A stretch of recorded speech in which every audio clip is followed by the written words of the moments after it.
Hi, everybody. Welcome to Dave TV for today. 98.7 WMOD.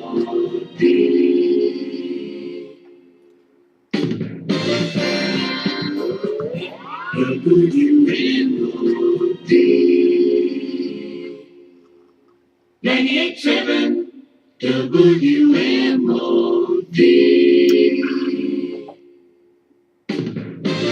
98.7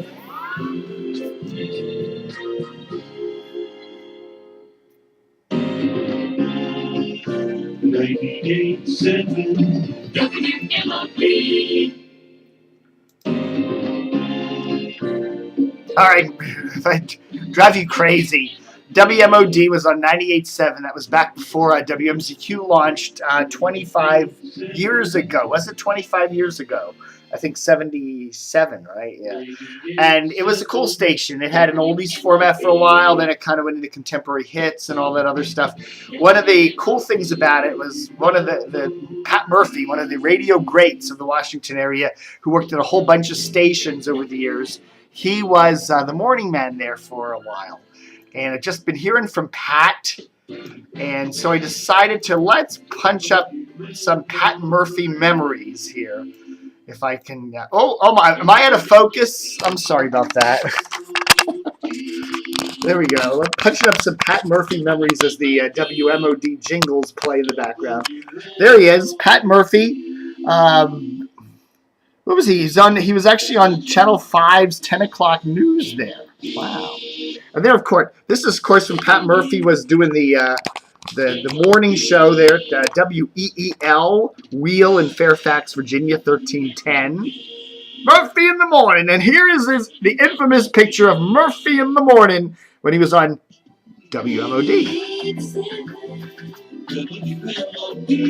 Stereo FM 98.7. Pat Murphy there in the morning. Okay, and we got some more pictures of him, and there he is. Look at him there. That's Pat Murphy with his beard at WNIS down there in the Norfolk area. I guess he's doing the news, right?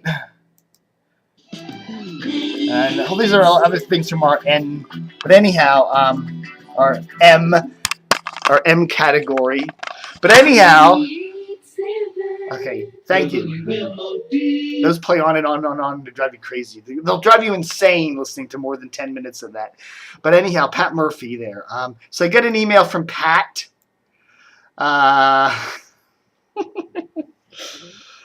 He's got a kind of a funny sense of humor. He's living on the Outer Banks of North Carolina.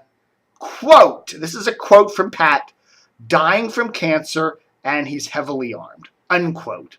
That's typical Pat Murphy's sense of humor. Pat has, I think he had a bout with, I don't know what it was, prostate cancer, something like that. I'm not sure. But I'm sure he's doing fine. He's trucking through. But he gives me an email here telling me how he's had a few stalkers that have come from DCRTV, crazy mailbaggers. Somebody by the name of Commander Bunny. So he's let Commander Bunny know that he's heavily armed, and if Commander Bunny shows up down there in North Carolina on the Outer Banks, watch out, Mr. Bunny. Pat's a cool guy. Cool guy there. Okay, so anyhow, we've had a little bit of Pat there on the mailbag. So let's see today's mailbag page. Let's go to the wonderful DCRTV.com website at DCRTV.com, and then I go to the mailbag page, and our latest communique from Mr. Pat Murphy, who of course was the Superman guy there on WMOD, and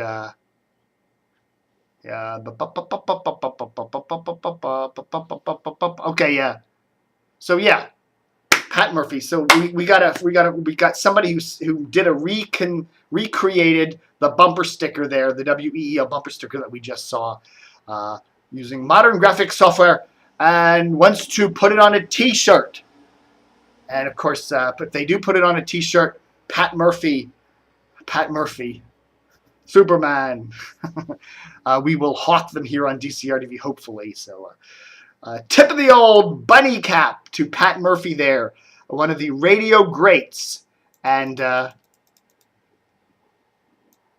really cool guy. I had lunch with him. I remember having. I think he was here for one of those Washington Quarter Century Broadcasters dinners back a couple years ago, back when they were still being held, and we met over at the Amphora restaurant in Vienna and had a real nice chat. So Pat Murphy, cool guy.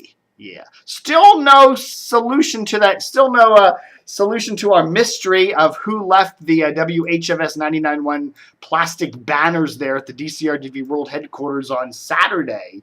You know, we've gone through about a dozen different suspects. Columbo's come in here with his crumpled raincoat. We've gone through about a dozen different suspects, and still nobody. You know, it could be Mike. It could be Dan Mason, president of CBS Radio. Apparently, he lives here in the same town where DCRTV is produced, and you know, I'm thinking it's maybe Dan Mason.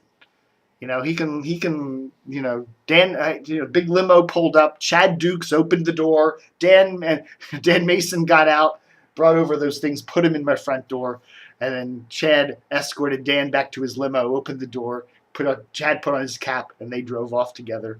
And you know, because that's what Chad Dukes does. Chad Dukes, you know, when he's not at JFK during the week, his weekend job is being Dan Mason's limo driver. That's a reliable CBS local radio source tells me. Oh yeah, okay. One thing I know what I wanted to do here. How much time do we have? A couple more minutes left. I wanted to do a couple of trends here on the radio ratings.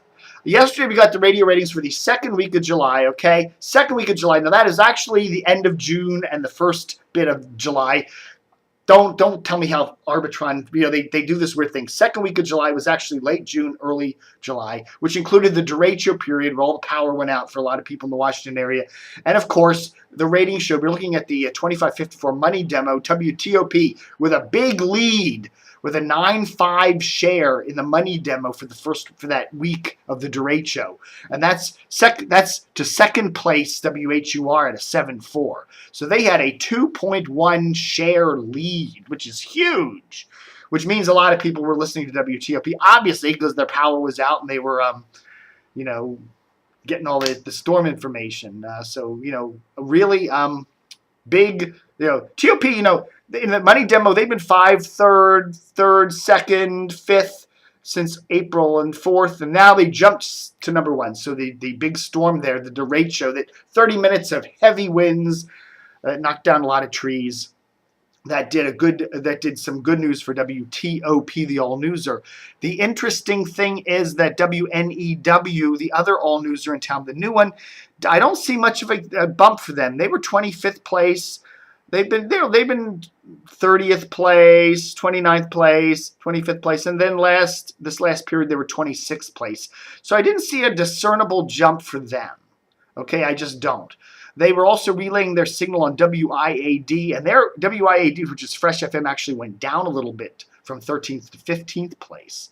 So, you know, it was clear that WTOP was the station of choice for a lot of folks listening to their in the storm damage stuff. Now, WMAL, which is a news talker, again, I don't see an appreciable jump for them in the money demo of 19th, 18th. This is over the last couple months, and they were 18th place in that derecho week. So, you know, no big bump up for them. Any trends that I'm seeing? I am seeing some trends in the local radio community here. PGC looks like it's on an upward trend. You know, they were 16th place back in April and May. Now they're trending up to 9th and 7th place. So definitely an upward trend for WPGC. Also seeing an upward trend for WKYS from 15th place up to 7th and 5th place. So those urban stations are definitely seeing an upward trend. Not sure what to make of that. WRQX Mix 107.3 kind of flat. They were 13th place back in April, and they're still 13th place. Sports Talk WJFK flat at 17th place straight across the last couple months. WTEM is actually trending down a little bit from 18th place down to 20th place. No other major. I'm not seeing any other big swings in anything. Just an upward trend, big upward trend for KYS and PGC. And TOP, obviously. Now it'll be interesting to see how TOP trends out. After everyone gets their power back on, do people go back to rocking out to Hot 99.5? I don't know. We shall see. All right, folks, that's Dave TV for today, the 25th of July. 5 months to Christmas. You better get your Christmas shopping done. It's getting close. So there.